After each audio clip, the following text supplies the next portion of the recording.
Hi guys, welcome back to my channel.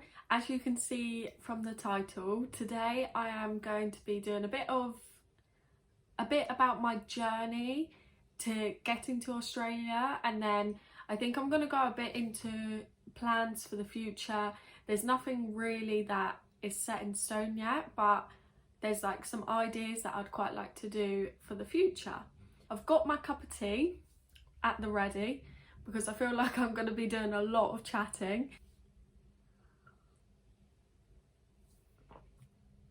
To start off with, I've got a little notepad here, written down some things that I think will help people trying to come out here.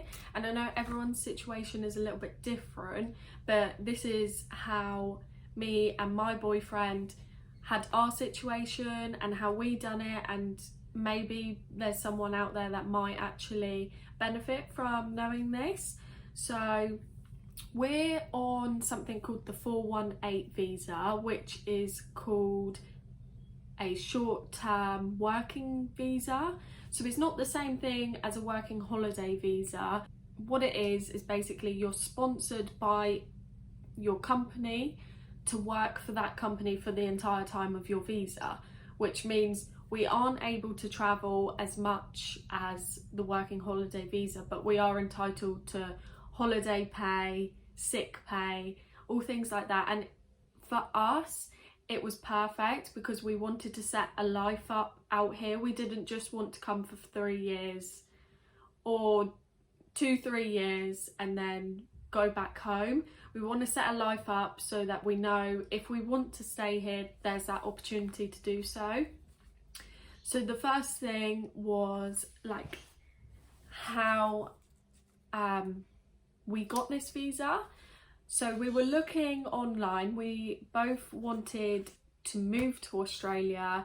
We didn't know whether we wanted to do the working holiday visa because we had just bought a property in England. So we decided what we were going to do is look to see if anyone would sponsor either of us. Now, I did care work in the past and nothing will sponsor care work. So there's like a certain list of jobs that enables you to apply for this type of visa, and care work just isn't in it. So it has to be something that they consider a skilled job.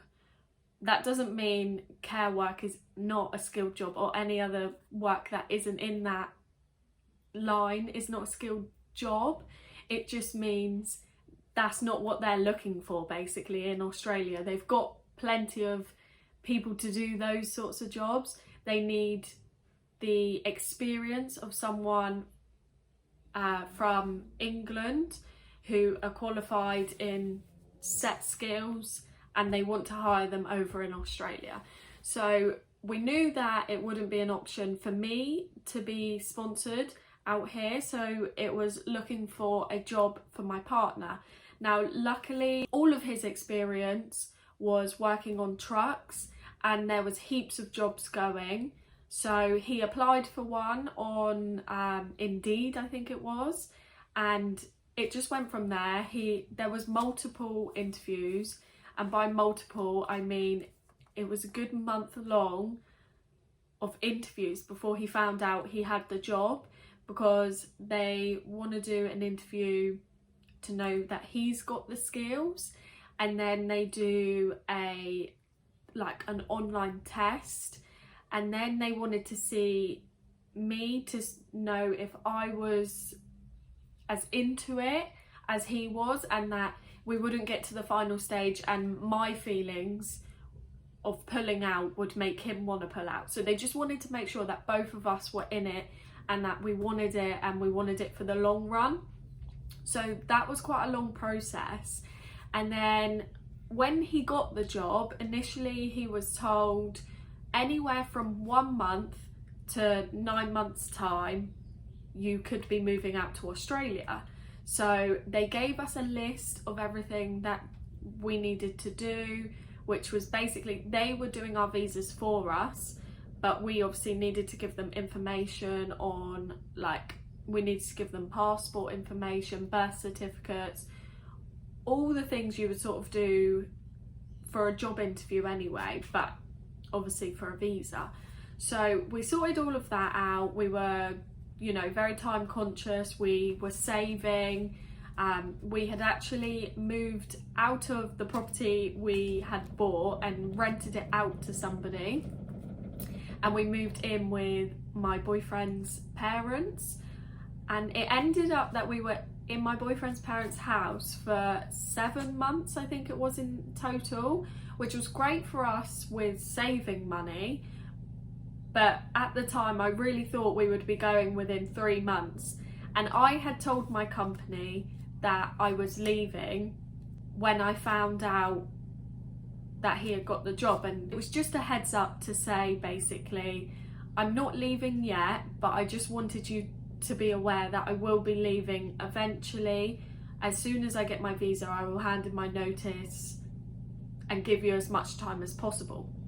I will have to say, leaving was the hardest part, and it was so emotional, and all our family were there. You know, we had had meals leading up to it to say goodbye, but it was something that you don't prepare yourself for until it actually happens. I never thought I would cry over something like that, but I did, and I was crying. I cried on the plane, I cried when we got here.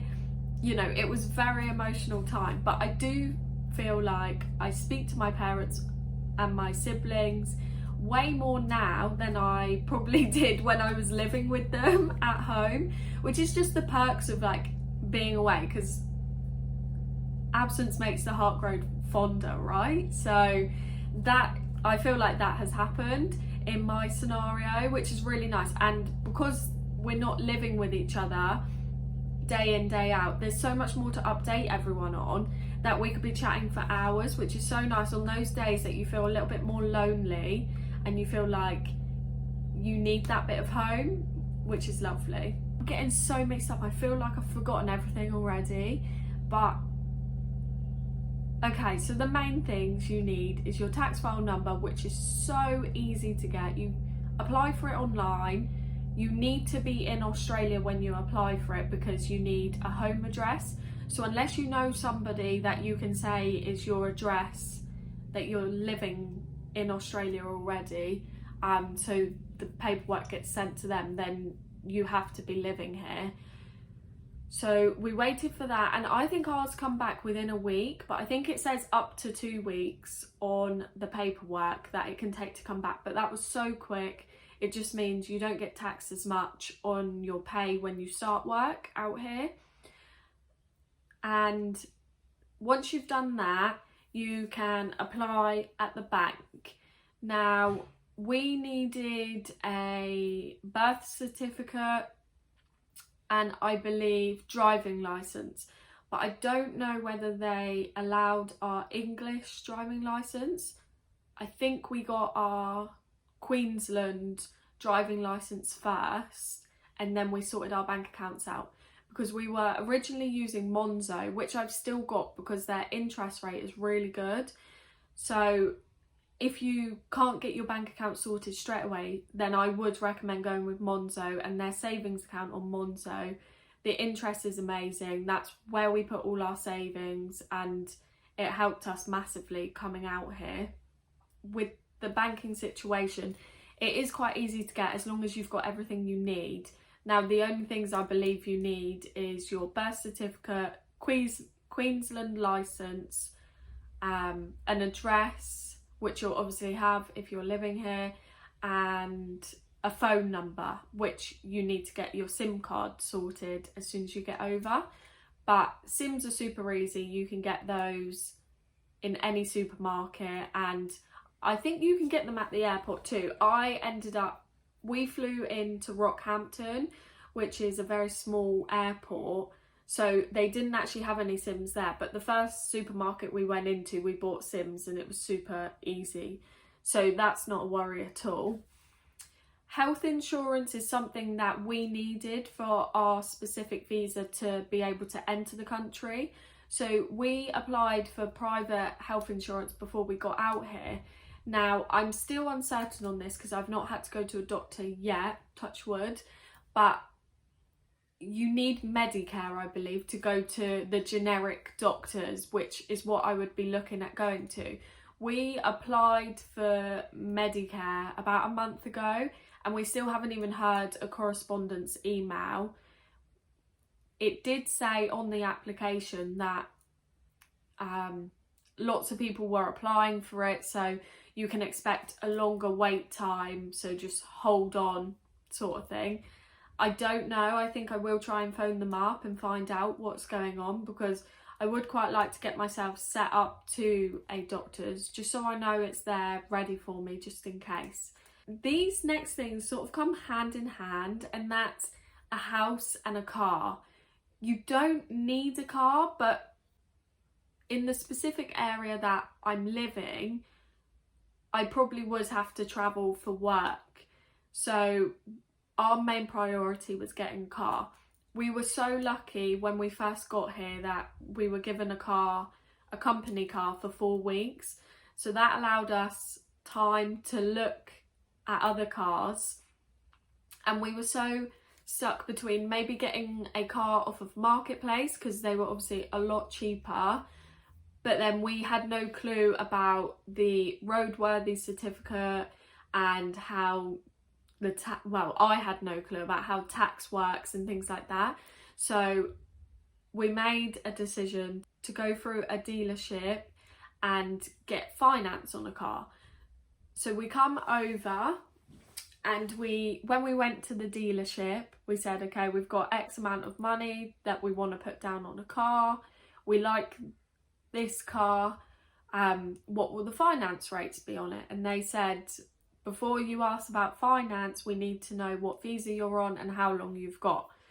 And I explained what visa we were on. We had to provide proof. It ended up being a little bit more difficult than we had originally planned, and we ended up putting down more of a deposit than we had planned, because basically what she had said to us was, because we were only allocated, I suppose, 3 years in the country with our visa, even if we were looking at getting permanent residency after, they could only give us a 3-year finance agreement, which was fine for us. But then she went through the finance people and they said they were only willing to give us a 2.5-year finance agreement, just to make sure it stayed in the lines of when we were leaving. So we had to put a bigger deposit down just so our monthly payments would be the same. But it wasn't too bad. But with the house, it is so hard to get a house. I'm not even gonna lie. The rental market out here is crazy. I've never really had to deal with a rental market because we just saved up to buy our first house. We were very fortunate that we could live with parents before we bought our first house. So I really didn't know what I was getting myself into with the rental market. But coming over here, we found a few houses that we actually really liked, and I ended up going to see a couple of them. And one of them that I really had my heart set on, it was lovely. It was right next to the Airbnb we were staying in, and we just loved the area. We both fell in love with the street. It was so nice and quiet. But that ended up falling through because I had only been working for a week, so I only had a week's worth of pay slips. And now when the rental market is this high as it is at the moment, they look at people with the best credit. I've got no rental history and I've got no pay slips in Australia, so they looked at that as a flaw and didn't end up giving us that house. So that's when we applied for this house, or this unit shall I say, and we got this, but they would only do it on a 12-month agreement. Originally we wanted 6 months because we wanted to find a bigger place afterwards, but I think it's worked out for the better, because if we're paying a little bit less for a smaller place, it means we can do more things with the money that we're saving. So I am glad that that worked out the way it did. I think if it didn't, then I wouldn't be as happy as I am here, because we wouldn't have experienced as much as we have. One thing I will say is, as much as I have loved every minute of my experience of being here, I was looking at all the TikToks and all the YouTube videos of people that have moved out on the working holiday visa, and I really did compare myself to that.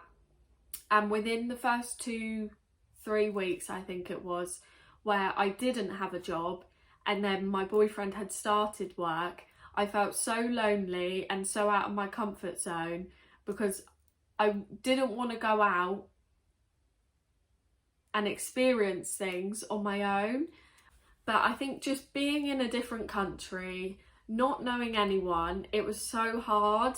And looking back on it, the worst thing I did was stay inside, and all I was doing all day long was searching for jobs, applying for jobs, which is all good and well because I got a job, and I'm very fortunate that I did get a job.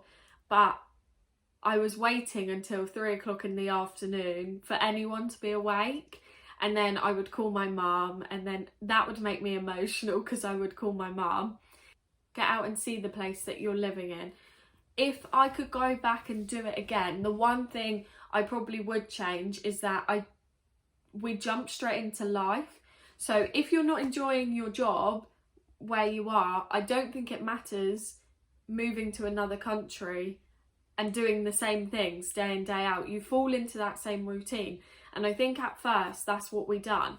But then once we realised we were doing that, we said, you know, we need to make time to see the place we're in. Like, we're so fortunate to be over here and doing these things. So we decided we would do that. And that's really made my time here so much better. And now we've been here, I think 6 months now, which is crazy because it feels like it was yesterday that we moved. It doesn't feel like I haven't been in England for 6 months. Like, that's crazy to me. But the best thing we did was go out and do things and enjoy life. I feel like I'm missing out so many things and just going off on a tangent and talking about how emotional I was when I first come here. So I think I'll go back on the line of when we were planning on moving out here. I'm kind of moving back in time now, but when we were planning on coming out here and how much we saved to come out here. So when we got told that Adam had got the job and that we were both being sponsored to move out here, we were originally told to save up 5,000 Australian dollars. And when I got told that, I thought, okay, I've seen a lot about Australia and how much their prices are of things. I don't want to have the bare minimum of just 5,000 Australian dollars. So we both planned on saving up 5,000 English pounds, which equivalated to, is that a word? Equivalated? I think so. Equivalated to 10,000 Australian dollars, which was wonderful. So altogether we had $20,000. Now, if I could do this again, I would say save more than that, because we managed to save that amount because we sold everything in our house and then put our house up for rent, fully not furnished. So everything that was in our house when we sold it, so that gave us a really good base start of savings. But if I could, I would have tried to save 10,000 English pounds each, so that we had 20,000 Australian dollars each. Because essentially you are setting up a whole new life out here, and I didn't realise the amount that things would cost. So when we bought the car, we were so happy to put down this massive deposit for the finance on the car, because we would never in a million years have been able to afford to buy a car outright and it lasts us a long time, because we want our car obviously to last as long as we're here, or get another car of the same value and trade it in. So it's those things, and like a bond on a house. And when you first get here, you go and you explore and you do all these wonderful things, and you go out for dinner because you find nice restaurants, and it's all those little things that do really add up. And I think you see online a lot of people who do the working holiday visa and they've saved up a similar amount, but they're staying in hostels. So obviously that's so much cheaper. And we were staying in an Airbnb for 6 weeks, and then we moved into this house that we've rented. So by the time we moved into this house, most of our savings had gone, and then we needed to buy furniture for the house.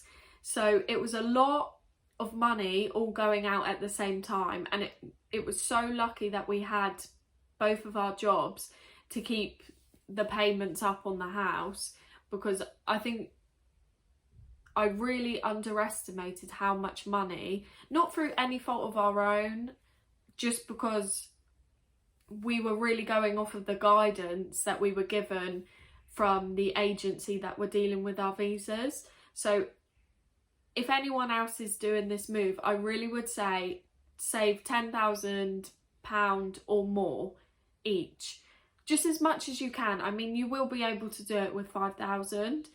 We done it, and quite comfortably we done it. But I think if I really look back on it, I would have loved to travel to more places in the beginning and make more of a holiday out of it before we settled down into life, and have that money just spare ready for that. So that's another thing. Just to finish up, really, plans for the future, only because I did not see making this YouTube channel and be doing like loads of sit down videos, which is basically all I've done, but I saw it as more of a travel content type thing, just so I can look back on all the amazing days out I've done. And like the reasons I haven't done this is because I'm so shy talking to my phone, like literally even in front of my boyfriend I will not do it, and I really need to get out of that. And obviously in public, that's just granted, I feel like it's very awkward. And then B is we have just settled into life, like living a normal life, I guess. We haven't been that many places, and we've got lots of friends and family that are coming to visit. So I want to save the days out for when they come over, because I know it'll be like, for them coming over, it's going to be like a holiday. So I want to do as many things as possible when they're here.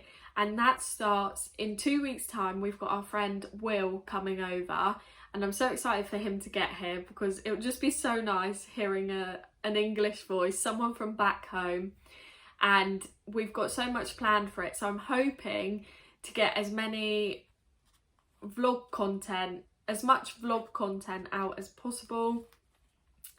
I think we're going to go over to Airlie Beach, and that'll be nice in itself. We'll go there for a few days, and then I think the boys on their own, they're going to go to MotoGP in Melbourne, so that'll be good. And obviously we'll do all the touristy things as well, so I'll bring you guys along for that. But thank you so much for watching, and hopefully over the next month or so there'll be some more travel content, which is what I originally planned on doing.